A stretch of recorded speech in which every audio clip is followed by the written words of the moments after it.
নমস্কাৰ আজিৰ খবৰলৈ স্বাগতম। দেৰগাঁৱৰ নেগেৰিটিঙত অসম চাহ মজদুৰ সংঘ গোলাঘাট শাখাৰ উদ্যোগত মানৱ শৃংখল কাৰ্যসূচী ৰূপায়ণ কৰা হয়।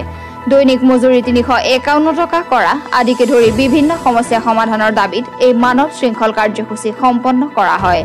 মুঠ 11টা দাবী সম্বলিত স্মাৰক পত্ৰ অসমৰ মুখ্যমন্ত্ৰীক প্ৰেৰণ কৰি প্ৰতিবাদকাৰীয়ে জনায় যে যদিহে চাহ মজদুৰ সকলৰ ন্যায্য দাবীবোৰ মানি লোৱা নহয় তেনেহলে আগলৈ জংগী আন্দোলন গঢ়ি তোলাৰ হুংকাৰ প্ৰতিবাদকাৰীৰ।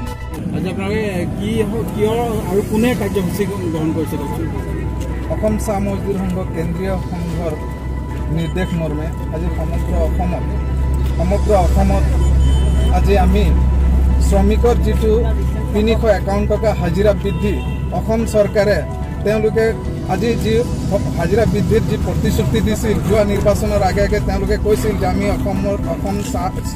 অসমত কাম কৰা শ্ৰমিকৰ চাহ শ্ৰমিকক আমি ৩৫১ টকা হাজিৰা আমি দিম আমি শাসনত অহাৰ লগে লগে। আৰু তেওঁলোকে সেই প্ৰতিশ্ৰুতি যি ধৰণে পালন কৰিব লাগিছিলে সেই প্ৰতিশ্ৰুতি তেওঁলোকে পালন কৰাত ব্যৰ্থ হ'ল।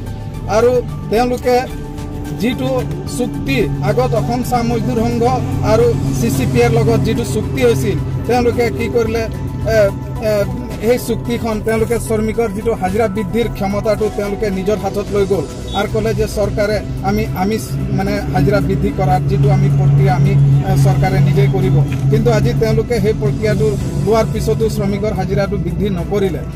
আমি যাৰ কাৰণে আজি সমগ্ৰ অসমত অসম চাহ মজদুৰ সংঘই আজি এই প্ৰতিবাদী মানৱ শৃংখল প্ৰতিবাদী কাৰ্যসূচী আমি লৈছোঁ। আজি আপোনালোকে গম পাইছে যে আজি কিছুদিনৰ পৰা সমগ্ৰ বিশ্বত যি COVID-19ৰ মানে প্ৰকোপ যাৰ কাৰণে আমি অসমৰ শ্ৰমিকক আমি সেই ছ'চিয়েল ডিষ্টেন্স মাস্ক পৰিধান কৰি ছ'চিয়েল ডিষ্টেন্স মেইনটেইন কৰি আমি যিমান পাৰোঁ আমি সেই COVID-19ৰ পৰা মানে সকলোকে বাচি থাকি আমি এই প্ৰতিবাদী কাৰ্যসূচী আমি হাতত লৈছোঁ। আপোনালোকৰ চাহ শ্ৰমিকৰ মাজৰ পৰাই বহু ৰাজনৈতিক নেতাৰ সৃষ্টি হৈছে, বহু ৰাজনৈতিক নেতাই ক্ষমতা দখলো কৰিছে, কেন্দ্ৰীয় মন্ত্ৰীলৈকে হৈছে। আপোনালোকৰ মাজৰ পৰাও হয়তো কোনোবাই পৰৱৰ্তী সময়ত নেতা হ'ব পাৰে। আপোনালোকৰ মাজৰ পৰা হোৱা নেতাসকলে আপোনালোকক কিয় বাৰে বাৰে ঠগি আছে বুলি ভাবে? এইটো আপোনালোকে কৈছে ঠিকেই।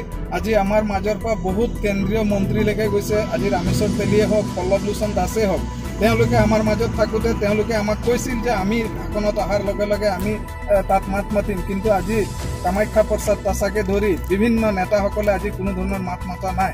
এইটো হয় যে তেওঁলোকে ৰাষ্ট্ৰীয় দলবিলাকত যোগদান কৰি তেওঁলোকৰ মানে পুতলাৰ নাচত তেওঁলোকৰ পুতলাৰ দৰে হৈ গ'ল। তেওঁলোকে দিল্লীয়ে যেনেধৰণে নাচ নচায় তেনেকৈ তেওঁলোকে নাচ নাচিছে। তেওঁলোকে ভাবিছে যদি আমি মাত মাতিম তেতিয়াহ'লে নেক্সট আমাৰ যিটো নিৰ্বাচনত তেওঁলোকে টিকেট নাপায়। তো গতিকে সেইখিনিৰ কাৰণে আমি আমাৰ ফালৰ পৰা আমি এটাই কথা কওঁ যে যিসকলে গৈছে সেইসকলে এই ক্ষেত্ৰত যি ধৰণে মাত মাতিব লাগিছিলে নমতাৰ কাৰণে আমি সঁচাকৈ লজ্জিত হৈছোঁ। আৰু আমি তেনেকুৱা ব্যক্তিক আমি পঠোৱাৰ কাৰণে আমি ধৰি লওক আমাৰ মাজৰ পৰা আমি পঠাই আমি যি আশাৰে তেওঁলোকক পঠাইছিলোঁ সেই আশাত তেওঁলোকে যেনেধৰণে তেওঁলোকে আমাৰ শ্ৰমিকৰ প্ৰাপ্যৰ কাৰণে তেওঁলোকে বিধানসভাৰ মজিয়াই হওক বা সাংসদৰ মজিয়াত যেনেধৰণে উত্থাপন কৰিব লাগিছিল আমাৰ দাবী তেনেকৈ উত্থাপন কৰাত তেওঁলোকে ব্যৰ্থ হৈছে, নিমাত হৈ আছে। তথ্যৰ বাবে চাই থাকক আজিৰ খবৰ।